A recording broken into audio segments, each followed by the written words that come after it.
welcome back to my channel. It's Halloween, it's October.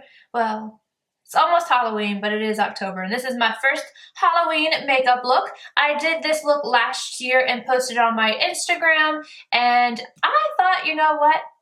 I'm gonna film a video. So I did, and it was a pain in the butt because my lashes were the devil and I got glitter everywhere. So I highly suggest that if you're going to recreate this look, do not wear anything cute while you are putting this on. So don't do it. Before we start, just a disclaimer.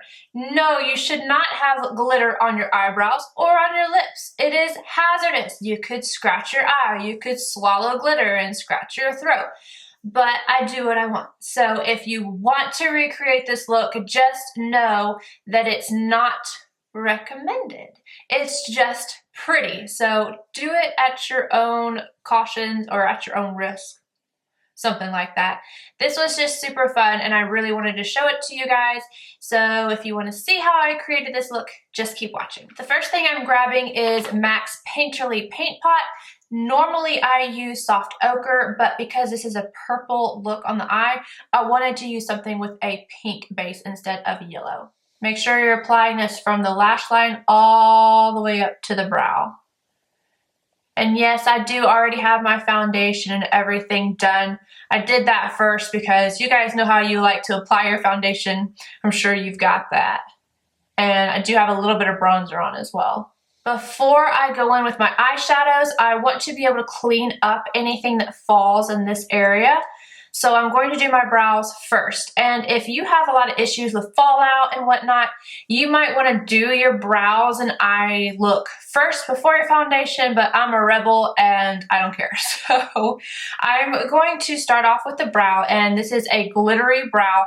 And make sure that if you are going to do this, that you take it off appropriately, because I'm using lash glue on my brow hairs to hold the glitter in place. Now, if you go and try to take this off too aggressively, you will lose some brow hairs. So I have warned you.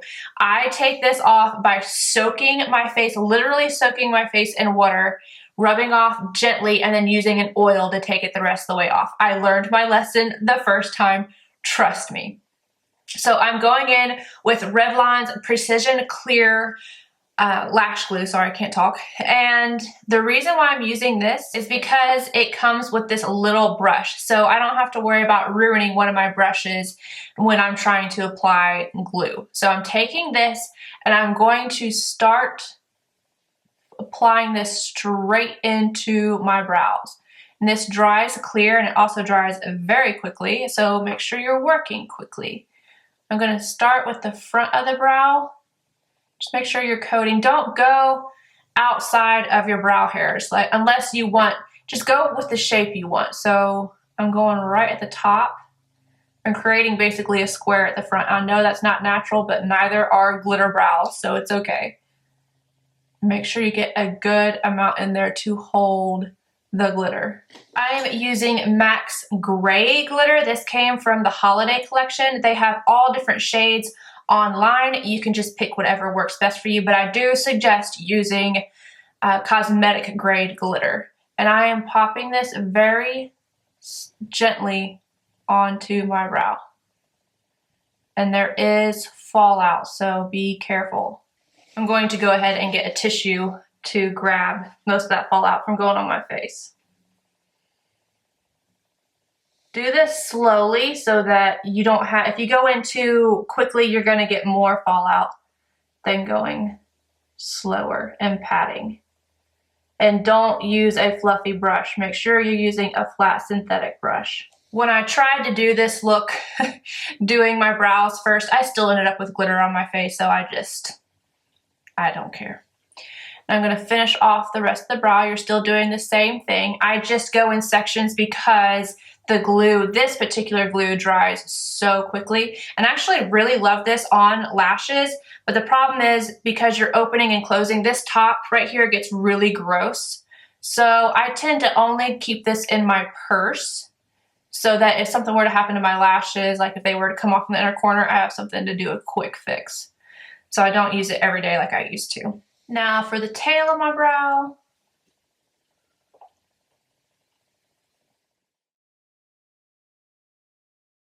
I finished the other brow and I also ran away and cleaned this brush. You want to make sure that you clean your brush after using it with lash glue as soon as possible, just so that nothing gets really set in there. So I cleaned it. I used a tiny bit of cleanse off oil from MAC, got that little bit of lash glue that got in there, and then cleaned it again with some dish soap. And we're good and clean. I'm going to lay it flat to dry. Now I'm going to take a MAC 212, it's just like a flat definer brush, and I'm going to go along and kind of pick up anything that didn't really get set in the glue and carve out the brow just a tiny bit more. This just helps make it look a little bit more clean, and I'm just going in back and forth motions and pulling it together. And that also helps to get rid of some of that unwanted glitter that got on your face. If you guys wanted your brows to be perfect, you can really spend the time to do so. When I did this look the first time, I had a lot thinner brows than I do now, and yeah, it's not worth it to me to try to make them look absolutely perfect. Same brush, I'm going back in with my MAC Painterly and cleaning up underneath the brow. And if you had any fallout, you can take a little fluffy brush and kind of just go back and forth. And if you've already got your foundation and powder on, it should brush away pretty easily. Now that we have our glittery brows, we're moving on to the eye. The very first thing I'm going to use is actually a blush from MAC. This is Full of Joy, and it is almost like a highlight purple kind of shade. So I am taking this and putting it right underneath the arch of the brow to highlight. I do not want any shades on the eye other than purple. So I'm going to drag this down just a little bit just so that it blends with the shade I'm going to put on next. But look at that though. Isn't it beautiful? Got a hair on this brow that is sticking down. I want to pluck it so bad. I'm like, don't do it, Mel, because you'll regret it when your brows don't have glitter in them. Using the MAC Purple x9 palette, I'm going to grab this shade right here, and I'm going to start buffing this kind of as a transition shade. Honestly, it's going to get covered up, but I just want something to help everything blend in the end. So start off with softer colors and then start deepening it up. We're going to be layering a lot of colors for this look. I am blowing this out quite a bit on this outer corner for where that spider web's going to go. It's going to look really nice. I'm also concentrating this color right here in this inner corner of the eye and bridge of the nose area. Just circular buffing motions. I'm going to take that same shade and the same brush and go ahead and buff it underneath my eyes. I am not trying to make this super clean. I want it to be smoky because we're going to have so much on that top eyelid area that I want this to be dragged down a bit. And then bring it up right here just to make kind of like a V shape right here. Now I'm going in with a MAC Pigment, and this one is called Violet. It is a permanent color, so you can get your hands on it. And I'm going to use this to start blending into the crease. What I like to do is grab a little pigment on my 286. It's nice and clumped up on there. Then grab the top, press it in, and most of that pigment will come off, but it's also going to press it into the brush and tap off a little bit so that we don't get a lot of fallout. Go straight into the crease with this and then slowly work your way upward. This has a nice iridescence to it that's absolutely gorgeous.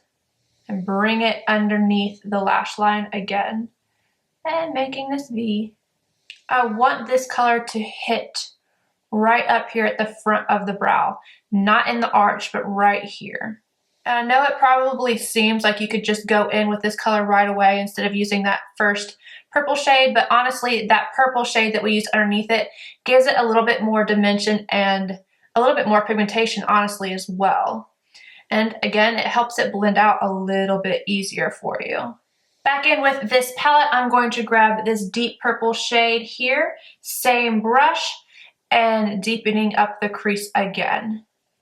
This time, I'm not going to bring it quite as high. I'm going to go just about right almost to where the other color ends, but I still want to see that shade right around the edges of this darker shade. And then on the lower lash line, I'm going to reposition my brush to where it's just the tip of it that's going underneath here instead of like really putting extra pressure and buffing it downwards. I want to make sure that color stays a little closer to that lower lash line. We're going for a gradient effect, which is why it's so important to use so many different purples. Now I'm going to grab the darkest shade in this palette and really get this on my brush and go right into the crease. Do not surpass the crease. I am literally taking the tip of this brush and pushing it right here. I do not want to cover up the last shade we did, but I'm going ahead and starting the blending process so that when I put the darker shade on the lid, that it's already blended up into the crease for you already. I am not taking this color on the lower lash line, just into the crease. For the lid, I'm going to change it up a little bit from what I did in the actual picture.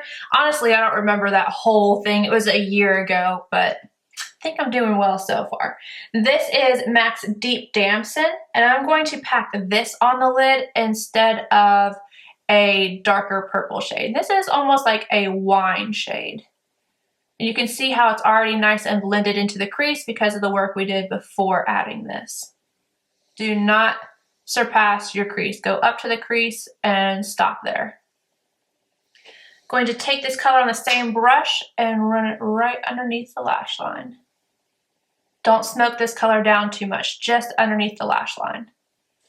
I'm going to buff around the edges with a clean MAC 224 just to make sure there's no harsh lines.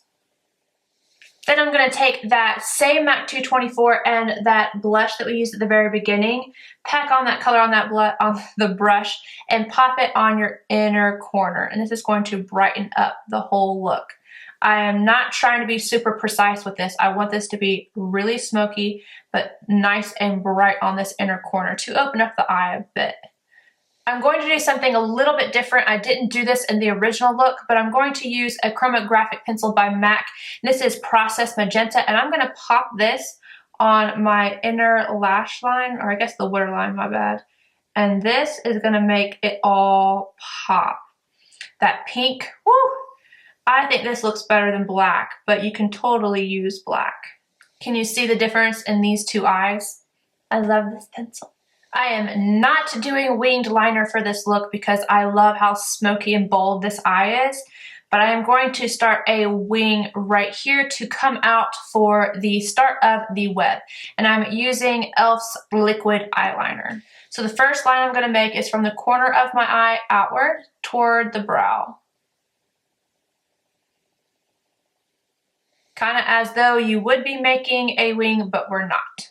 The next one I'm going to make is right down below it and more towards the cheekbone here. And then one here. I'm not going any further than my crease when I'm bringing these up. Skip over your brow as you're bringing it up. Then one here.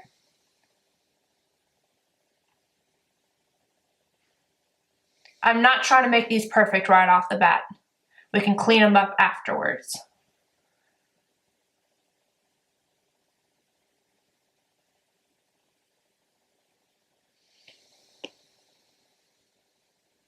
Now I'm going to go in and thicken them up.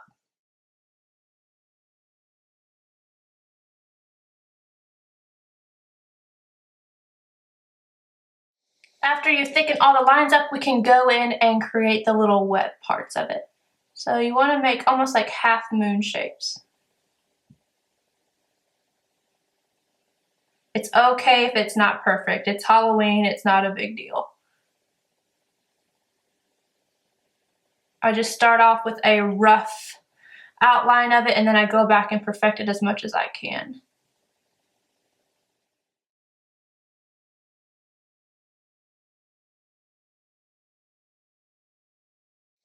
I decided to add one more right here because it seemed like it was a little off.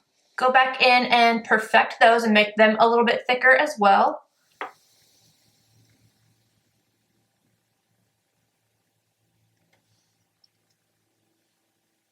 I also extend each of these little points as I'm cleaning all these up.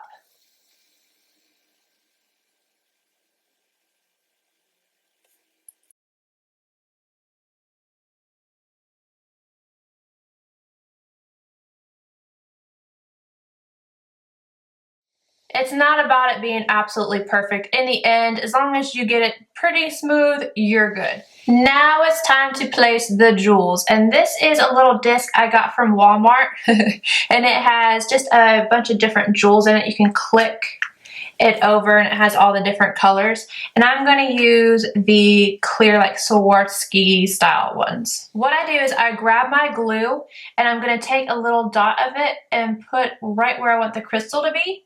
And then I take my tweezers and pick up one of the crystals and pop it on. I'm using different sizes. They won't all be the same. Go back in and just press it and make sure it's still there.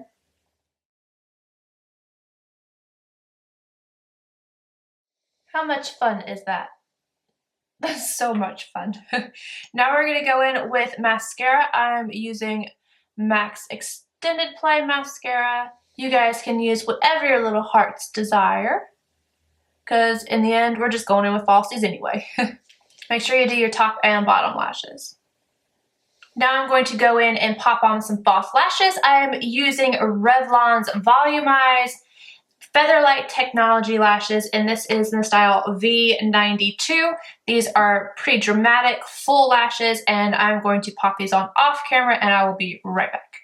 If lashes could be the devil, pretty sure those would be it. I do not recommend them at all. I love all the Revlon Featherlight Technology lashes, apparently except for those. Those were terrible to get on. I have been trying for 20 minutes and I'm not exaggerating. I about lost my mind trying to get them on. But they're on. This side's lash glue is not dry yet, but that's beside the point, and we're gonna get onto the face. Like I said in the beginning, I have already bronzed my face. I used NARS Laguna, and now I'm using MAC's Petal Power. This was from the was it Playland? No, Fantasy of Flowers collection, and they made it permanent. So mine is in the old packaging, but you can definitely get your hands on this. This is like MAC's more amazing version of NARS Orgasm. I like this one better. I'm not a big fan of NARS blushes. If you are, sorry, I just like this one better. This has a gold sheen to it. It is hot pink and it's beautiful. So I'm going to pop this on my cheeks. If you cover up a little bit of your spider web, just go back in and touch it up. Do you see that golden glow? Oh, it's so pretty. If you have a lot of texture to your skin and you don't want to use something like this, I would go for maybe MAC's Melba so that it doesn't have the sheen to it. But it's Halloween, honey, I don't care. Softly blend this out. I'm using my new favorite thing in the world, or at least favorite brush right now, 139. I do think you can still get your hands on this, well, when I'm making this video. I'm not sure about when the video actually goes up, but the MAC 187 does the same job. I'm not going to contour because I don't want too much going on in my face, as if there's not too much already. But again, Halloween. So I'm going to move on to my lips. Yes, I already have them primed using MAC's Prep and Prime Lip Primer. Cannot wear a matte lipstick without it. So now I'm going to grab Nightmoth by MAC and I'm going to line my lips.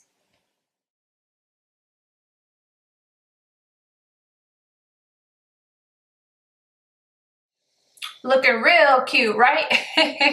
I'm going to fill in using NARS Valparaiso, something like that. And make sure you blend these two shades together. I'm going to blend around the edges using the pencil just so that it blends the two colors together. Now, honestly, you could stop the look right here, but I'm not about that life, so I have to take it a step further. And I'm going to grab a gloss. You could really use whatever gloss you wanted to because we're not going to put very much. But this one is the LORAC Alter Ego Gloss in Free Spirit. It has a purple hint to it, or not really a hint, it is purple. And I'm going to tap this on the center of my lips, blot it together a little bit. So it gives it a shine, but that is not what I'm using this for.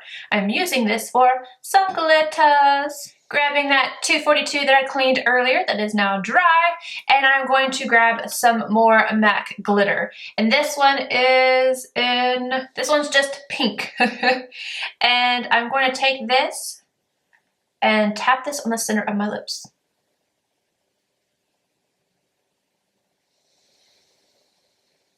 And that's the finished look, guys. I hope you enjoyed this, my first Halloween tutorial. And if you did, please give it a thumbs up. Please subscribe if you aren't already. And more importantly, please come back.